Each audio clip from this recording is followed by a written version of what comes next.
இயேசுக்கே புகழ். Guard your heart. இருதயத்தை காத்து கொள்ள வேண்டும். எப்படி நம்ம இருதயத்தை காத்து கொள்ள வேண்டும் என்று நம்ம பார்க்கலாம். நம்மளுடைய நினைவுகளை நம்ம கட்டுப்படுத்துவதன் மூலமா நம்ம இருதயத்தை காத்துக்கொள்ள முடியும். தாட்ஸ் எங்கே ஷேப் ஆகுதுன்னா நம்ம இதயத்தை காத்துக்கொள்ளும் போது தான். நம்ம செய்கிற ஆக்ஷன்ஸாக இருக்கலாம், நம்ம பிஹேவியராக இருக்கலாம், நம்ம கேரக்டர் பில்டு பண்ணுறது, நம்ம ஆட்டிடியூடு எல்லாமே நம்ம இதயத்தை காவல் செய்யும்போது தான் நடக்குது. சரியா? நீதிமொழி 4:23 ஆண்டவர் ரொம்ப அருமையாக பேசியிருக்காங்க. இதயத்தை காவல் செய்து கொள்ள வேண்டும் என்பதை குறித்து. இதயத்தை காவல் செய்வதில் தான் நம்ம சகலவற்றையும் நம்ம முழுவதுமாய் நம்ம அடக்கி ஆள முடியும்னு அவர் சொல்கிறாரு.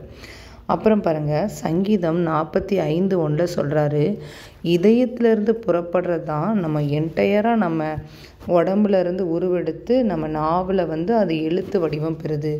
அதுக்கு ஏசப்பா அநேக காரியங்களில் நம்ம கூட பேசியிருக்காங்க. ஒருவன் ஒரு பெண்ணை இச்சையோடு நோக்கினாலே அது பாவம் அப்படின்னு சொல்லிட்டு. தாவீதையா தனியாக உலா போகும்போது தான் அங்கே உரியாவின் மனைவியை பார்க்குறாங்க. தவறான சிந்தனை முதல்ல சிந்தனையில் வருது, அப்புறம் தான் அது பாவமாக உருவெடுக்குது. அம்னோன் தன்னுடைய தங்கைக்கு விரோதமாக செய்யப்பட்ட துரோகத்தை பொறுத்து கொள்ள முடியாமல் மனக்கசப்பு அடைகிறான். அதனால தான் அவன் கொலை செய்கிற அளவுக்கு போயிடறான். அப்போ நம்ம பாவங்கள் எல்லாமே எங்கே பிறப்பிடமாக இருக்குதுன்னா இதயம்தான்.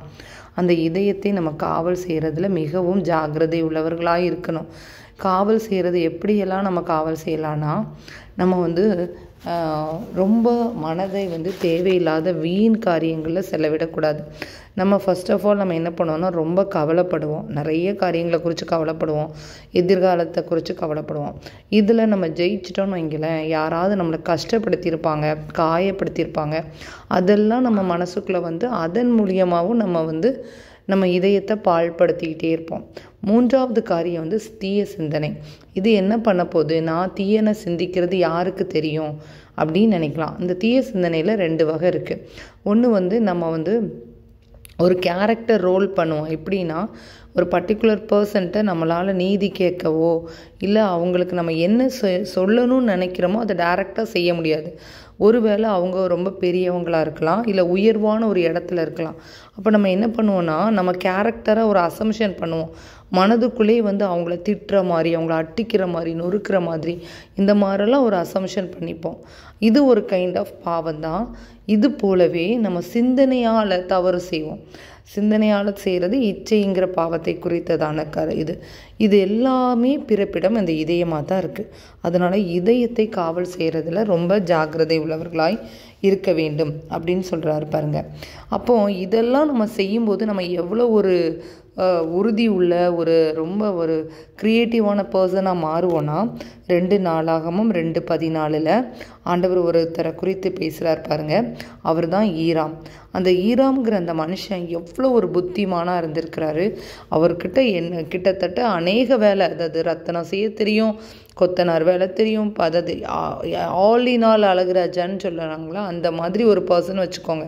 ஸோ அப்படிப்பட்ட ஒரு பர்சனாக அவர் இருக்கிறார். அப்போ அவர் எவ்வளோ தூரம் தேவையில்லாத சிந்தனை இல்லாதவராக இருப்பார். நீங்கள் நல்லா பார்த்துருக்கீங்களா? சோம்பேறிகள் எந்த வேலையுமே செய்ய மாட்டாங்க, அவங்க புறணி பேசிகிட்டே இருப்பாங்க. ஆனால் அடுத்தடுத்த இலக்கை அடையணும், ஒரு கோல் ஃபிக்ஸ் பண்ணி வச்சுருக்கவங்க ஓடிக்கிட்டே இருப்பாங்க.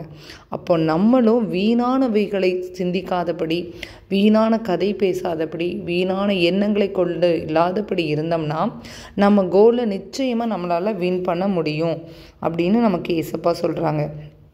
இன்னும் அடுத்த ஒரு காரணம் என்ன சொல்கிறாங்கன்னா, அந்த சங்கீதம் 45:1 அவர் சொல்கிறார் பாருங்க, அதாவது spring of life from the heart. நம்ம ஜீவ ஊற்றே நம்ம இதயத்தில் இருந்தால் புறப்படுது. அப்படி நம்ம தூய ஆவியானவரை நம்ம கூப்பிடுறோம் அப்படின்னா நம்ம ஹார்ட்டோடு தான் அவர் பேசுவார், நம்ம ஆத்மாவோட தான் அவர் பேசுவார். சரியா? அப்புறம் சங்கீதம் 119, 113 எல்லாத்துலேயும் அவர் என்ன சொல்கிறாருன்னு பாருங்கள். நீங்கள் இரவு நேரங்களில் வேத தியானமாக இருங்க. வேத தியானமாக இருக்கும் பொழுது வீண் சிந்தனைகளை நீங்கள் தவிர்த்து விடலாம் அப்படிங்கிறத குறித்து சொல்கிறார். ரோமையர் 1:21 எப்போ மக்கள் இருளடைஞ்சு அவங்க பால்பட்டு போனாங்க அப்படின்னு இருக்குன்னா, அவங்க வர்ஷிப் பண்ணாமல் கடவுளையே மறந்து வீணானவைகளில் காலங்களை செலவழிக்கும் பொழுது தான் அவங்க இதயம் இருளடைஞ்சிட்டு. நீங்கள் நிறைய பேரோட லைஃப்பை பார்த்தீங்கன்னா ரொம்ப க்ரியேட்டிவாக இருக்காது, ப்ரொடக்டிவாக எதுவுமே செய்ய மாட்டாங்க. வீணான கதை நடந்தது அப்படி புதுசாக யாரையாவது பற்றி பேசிக்கிட்டே இருப்பாங்க. அவங்கெல்லாம் ஒன்றுமே இல்லாமல் பாழாய் போயிடுவாங்கன்னு சொல்லிட்டு தெளிவாக ரோமையர் 1:21 சொல்கிறார். சங்கீதம் 63:6 பேசுகிறார் பாருங்க, வேத தியானம் மிக முக்கியம் என்று சொல்கிறார். அப்போ 3 காரியங்கள் நீங்கள் செய்தீங்கன்னா இந்த இதயத்தை நீங்கள் காவல் செய்து கொள்ளலாம். 1வது காரியம் என்னென்னா ஜெபம். சரியா?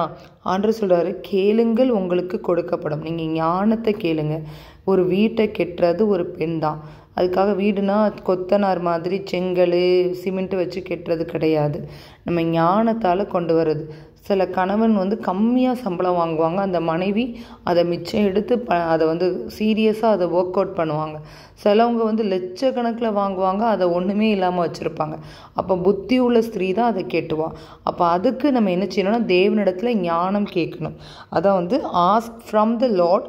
அதான் ப்ரேயர். இந்த எல்லா வித ப்ரேயர், விண்ணப்பம், ஜெபம் எல்லாமே அந்த ப்ரேயரில் வந்துடும். 2வது காரியம் என்னென்னா வேர்ட் ஆஃப் காட். நம்ம வேத தியானம் பண்ணிக்கிட்டே இருக்கும்போது நம்மளை ஆண்டவர் எச்சரிப்பார். இன்றைக்கி ஒரு விஷயத்தில் நீங்கள் தவறுனீங்கன்னா நீங்கள் தப்பு பண்ணியிருக்கீங்க, நீங்கள் சேஞ்ச் பண்ணுங்கள் அப்படின்னு சொல்லிட்டு ஆண்டவர் எச்சரிப்பார். அந்த காரியத்தில் நீங்கள் மாறிக்கலாம். 3rd ஒன் என்னென்னா வர்ஷிப் அண்ட் ப்ரைஸிங். இந்த 3வது இது பண்ணும்போது நம்ம ரொம்ப லோவாக ஃபீல் ஆகும். எனக்கு ஒன்றுமே இல்லை, எனக்கு கிடைக்கல, எனக்கு நடக்கலை, எனக்கு இவங்க கஷ்டப்படுத்திட்டாங்க, இவங்க அவமானப்படுத்திட்டாங்க.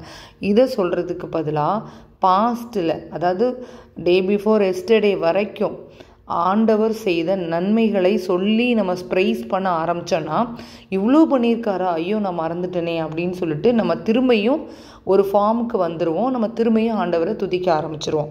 சரியா? அப்போ 3 விஷயத்தில் நம்ம கவனம் உள்ளவர்களாக இருக்கணும். ஜெபம், வேத வாசிப்பு, ப்ரைஸிங் அண்ட் வர்ஷிப்பிங். அதாவது ஆண்டவரை துதித்து பாடி மகிழ்வது. இந்த 3ஐயும் பண்ணும் பொழுது நம் இதயத்தை காத்து கொள்ள முடியும், நம் ஜெயம் எடுக்க முடியும். கர்த்தர் நம்மோடு கூட இருந்து நம்மை வழி நடத்துவார். இதை சங்கீதம் 119:48 அருமையாக சொல்கிறார். வேத வசனம் பண்ணுங்க.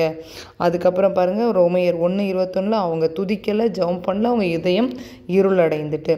அப்போ நீங்கள் துதிச்சிங்கன்னா, ஜெபம் பண்ணிங்கன்னா தேவன் உங்களை நடத்துவார், உங்களை ஆசீர்வதிப்பார். தேவன் உங்களை ஆசீர்வதிப்பாராக.